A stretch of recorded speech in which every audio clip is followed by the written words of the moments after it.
आपका subconscious mind कितना amazing और मिस्टीरियस है, यह आप इमेजिन भी नहीं कर सकते। यह आपकी बॉडी का सबसे पावरफुल पार्ट है। ब्रिंग मी फैक्ट के आज के इस एपिसोड को देखकर आप अपने सबकॉन्शियस माइंड की लिमिटलेस पावर का अंदाजा लगा पाएंगे। इस वीडियो में हम जानेंगे हमारे सबकॉन्शियस माइंड के बारे में अमेजिंग साइकोलॉजिकल फैक्ट्स। तो चलिए बात करते हैं आज के इस टॉपिक की और शुरू करते हैं आज की ये वीडियो।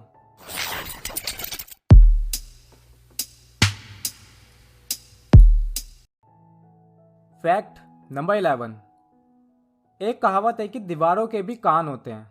ये कहावत आपके सबकॉन्शियस माइंड के लिए एकदम परफेक्ट है। कैसे? आइए जान लेते हैं। हम में से मोस्टली लोगों को खुद से बात करने की आदत होती है। अगर खुद से बात नहीं भी करते तो लगातार कुछ ना कुछ हम सोचते ही रहते हैं। तो हमारे सबकॉन्शियस माइंड की आदत होती है सारी बातों को सुनकर उसे रियलिटी मान लेने की। जी हाँ, आपका सबकॉन्शियस माइंड जो भी सुनता है उस पर लॉजिकली रिएक्ट नहीं करता। वो इंडिपेंडेंटली काम नहीं करता, सिर्फ उस कमांड को फॉलो करता है जो कॉन्शियस माइंड से मिलती है। सबकॉन्शियस माइंड पॉजिटिव और निगेटिव के बीच फर्क को नहीं समझ पाता। तो अगर आप खुद को बार बार ये याद दिलाते रहते हैं कि आप ये काम नहीं कर सकते, तो ये रियलिटी बन जाती है कि वो काम आप नहीं कर सकते। आप खुद की लिमिटेशंस बना देते हो और आपका साथ देता है आपका सबकॉन्शियस माइंड। तभी आपको हर वीडियो में बोला जाता है कि पॉजिटिव सोचिए, पॉजिटिव सेल्फ टॉक करिए। इसी से रिलेटेड एक कोट है हेनरी फोर्ड का, if you think you can और if you think you can't, you are right.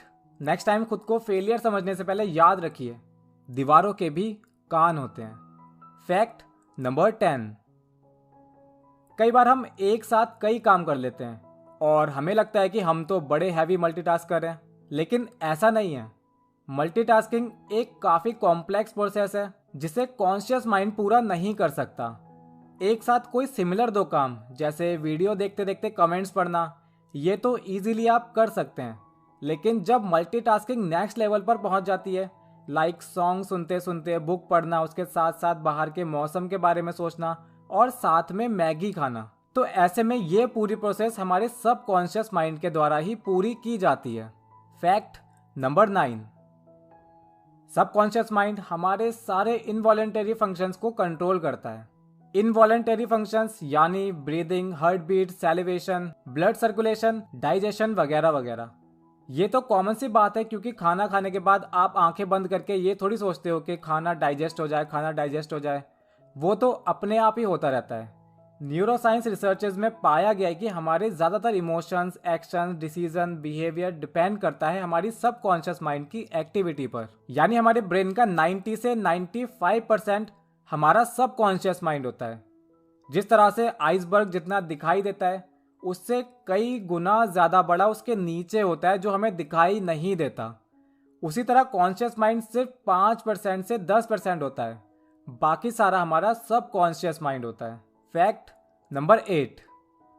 हमारा सबकॉन्शियस माइंड हमारी बॉडी की ऑलमोस्ट सारी प्रोसेस को कंट्रोल करता है। स्टिल वो कभी रेस्ट नहीं करता, ब्रेक नहीं लेता या फिर सोता नहीं है। सो भी कैसे सकता है? सारी important process like heart beat, blood circulation वगैरह वगैरह तो सबकॉन्शियस के कंट्रोल में ही होती है। इसलिए वो कभी रेस्ट नहीं करता या फिर कभी रेस्ट नहीं कर सकता। वहीं दूसरी तरफ हमारा कॉन्शियस माइंड, जब हम सो जाते हैं तब वो भी इनएक्टिव मोड में चला जाता है। Fact number 7। कई बार हमारा सबकॉन्शियस माइंड हमारी बॉडी के थ्रू अपनी कंडीशंस को शेयर करता है।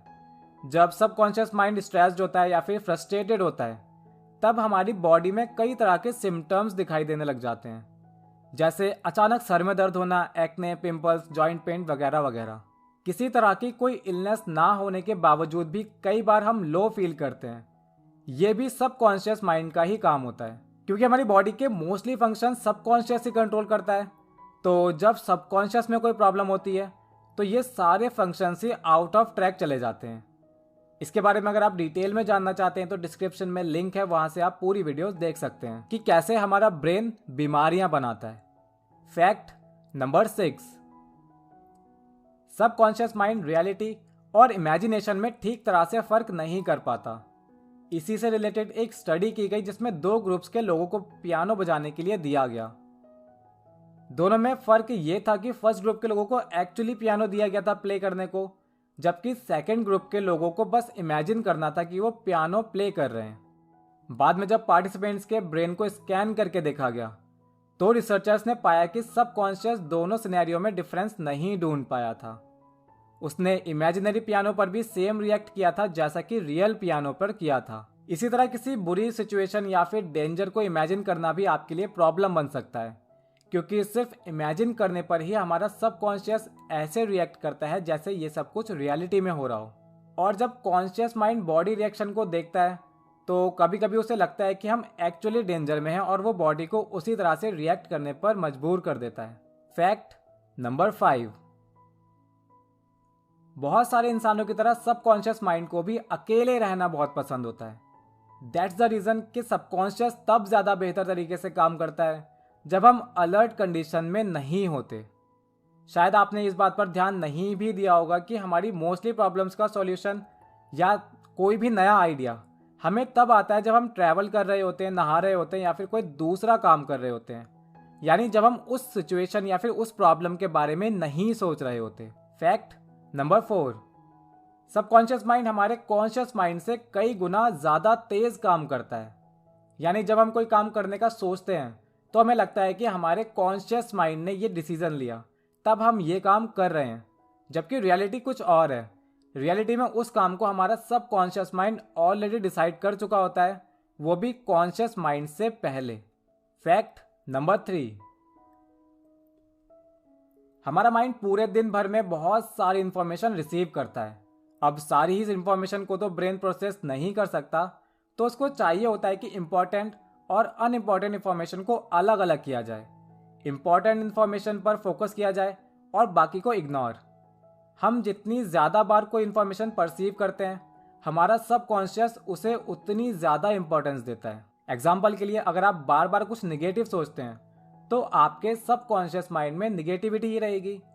सेम होता है एफर्मेशंस के साथ। शुरुआत में जब आप एफर्मेशन ट्राई करते हैं या फिर एफर्मेशन यूज़ करते हैं तो ये काम नहीं करती, क्योंकि सबकॉन्शियस माइंड के लिए ये नई होती है या फिर ये सारा कुछ नया नया होता है, जिस वजह से स्टार्टिंग में माइंड इसे इग्नोर करता है।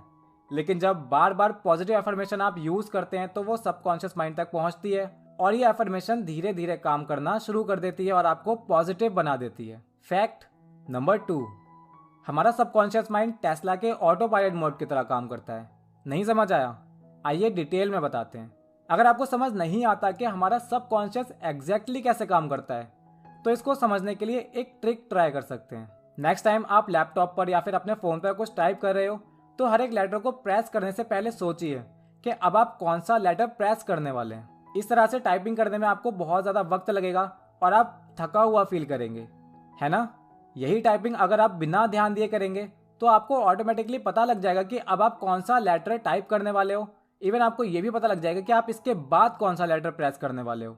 यही सबकॉन्शियस का काम होता है, आपको बिना बताए आपके ऑलमोस्ट सभी कामों में आपकी मदद करना। फैक्ट नंबर 1, दुनिया और दुनिया के लोगों के बारे में हमारे मोस्टली थॉट्स और बिलीव्स हमारे सबकॉन्शियस माइंड में ही रहते हैं, और ये थॉट्स हमारी 2 से 7 साल की एज में ही हमारे अंदर डेवलप हो जाते हैं।